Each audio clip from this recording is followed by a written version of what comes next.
தக்க செய்யா உங்களுக்கும் காதலிக்க ஆசையா? Who is your best companion நீங்க நினைக்கிறீங்க?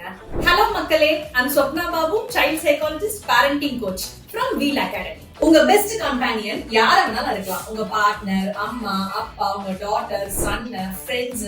ஆனா who is the best companion for you தெரியுமா? yourself. ஆமாங்க, நீங்களே தான். செல்ஃப் லவ் பண்ணிக்கிறதுக்கு நிறைய வேஸ் இருக்கு. பட் ஆனா சிம்பிளா 3 வேஸ் உங்களுக்கு நான் சொல்றேன். வே 1, மிரர் டாக். நீங்க உங்களை பார்த்து ரொம்ப அழகா இருக்க, இன்னைக்கு ரொம்ப கான்பிடன்ட் தெரியுது உங்களோட ஃபேஸ்ல, உன்னால முடியாதது எதுவுமே இல்ல அப்படின்னு சொல்லிட்டு உங்களை நீங்க செல்ஃப் மோட்டிவேட் பண்ணிக்கோங்க. வே 2, செல்ஃப் ரெஸ்பெக்ட். உங்களுக்கு முதல்ல நீங்க ரெஸ்பெக்ட் கொடுத்தாதான் மத்தவங்களும் அதே ரெஸ்பெக்ட் உங்களுக்கு திருப்பி கொடுப்பாங்க. வே 3, செல்ஃப் டைம். டெய்லி ஒரு 10 மினிட்ஸ் எதுவுமே பண்ணாம உங்களுக்காக அந்த 10 மினிட்ஸ் அமைதியா உட்கார்ந்து பீஸ்ஃபுல்லா கொடுங்க. இதே மாதிரி நிறைய லைஃப் லெசன் தெரிஞ்சுக்க எங்க சேனலை சப்ஸ்கிரைப் பண்ணுங்க, உங்க ஃப்ரெண்ட்ஸ் அண்ட் ஃபேமிலிக்கு ஷேர் பண்ணுங்க.